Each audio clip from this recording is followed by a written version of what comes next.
मराठ्यांनी कोणाच्या पिकांचं नुकसान करू नका, कोणाच्या मोसंब्या खाऊ नका, कोणाच्या मिरचीला कोणाच्या उसाला हात लावू नका। आंदोलन अंतरवालीमध्ये शांततेत होणार, सरकारला गुडघ्यावर टेकवणार। आता सुट्टी नाही म्हणत पुन्हा एकदा जरांगे पाटील मैदानात उतरले आहेत। नमस्कार, मी मृणाली पिळणकर। 14 ऑक्टोबर 2023 अंतरवाली सराटीतून आरक्षणाच्या मागणीसाठी हाक दिली आणि करोडोंच्या संख्येने मराठा समाज रस्त्यावर उतरला।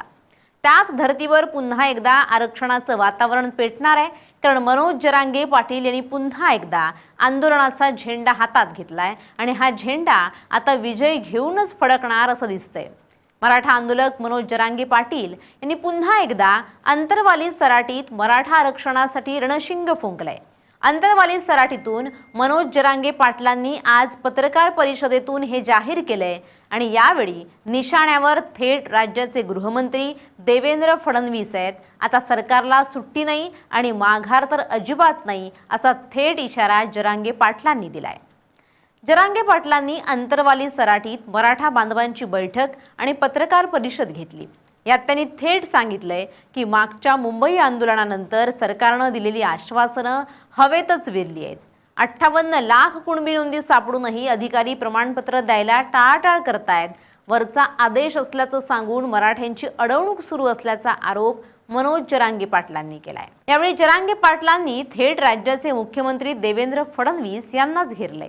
तुमच्या 50 पिढ्या आल्या तरी मराठ्यांच्या लेकरांना धक्का लावू देणार नाही असा थेट इशारा त्यांनी दिलाय।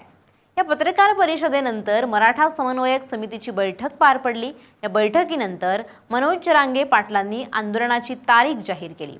30 मे पासून आपण आमरण उपोषण करणार। राज्यभरात शांततेत आंदोलन करण्याची भूमिका त्यांनी जाहीर केली।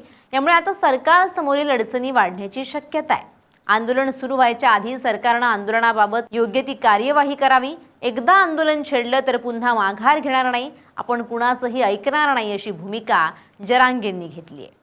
सरकारला अल्टिमेटम देताना मनोज जरांगे म्हणाले की सरकारने 30 तारखेच्या आत मराठा आरक्षणाबाबतच्या सर्व मागण्या मान्य कराव्यात। 30 तारखेनंतर सरकारसाठी वेळ वाढवून देणार नाही।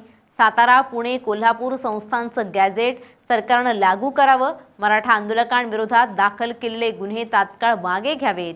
एकही योजना बंद झालेली आम्ही खपवून घेणार नाही अशी आक्रमक भूमिका जरांगेंनी घेतली आहे। सरकारला 30 मे पर्यंतचा अल्टिमेटम देण्यात आलाय। पुन्हा एकदा आंदोलनाचा शड्डू जरांगे पाटलांनी ठोकलाय। कसं असणार हे आंदोलन पाहूयात। 28 मे या दिवशी राज्यातले सर्व मराठा अभ्यासक समन्वयक अंतरवालीत जमणार आणि नवीन GR वर चर्चा करणार। 29 मे या दिवशी संपूर्ण महाराष्ट्रातून मराठा समाज अंतरवाली सराटीत दाखल होणार। 30 मे या दिवशी मागण्या मान्य न झाल्यास मनोज जरांगे पाटील आमरण उपोषणाला बसणार। अशा प्रकारे मनोज जरांगे पाटील यांचं पुढचं आंदोलन असणार आहे असं जाहीर केलंय। आता सरकार याकडे कशा पद्धतीने लक्ष घालणार हे सुद्धा पाहावं लागणार आहे।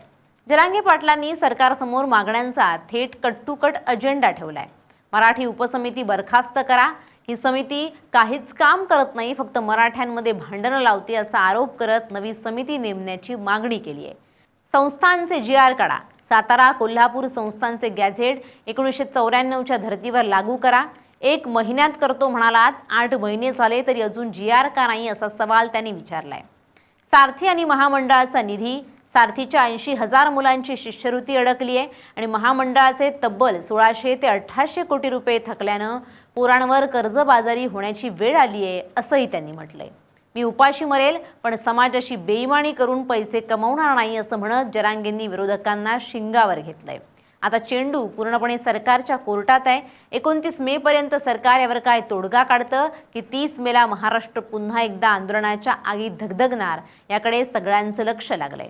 मनोज जरांगे पाटील यांच्या मागील आंदोलनांनी महाराष्ट्राच्या राजकारणाला पूर्णपणे ढवळून काढलं होतं आणि आता 30 मे 2026 पासून सुरू होणाऱ्या नव्या आंदोलनामुळे राज्य सरकारसमोरील अडचणी कमालीच्या वाढणार आहेत।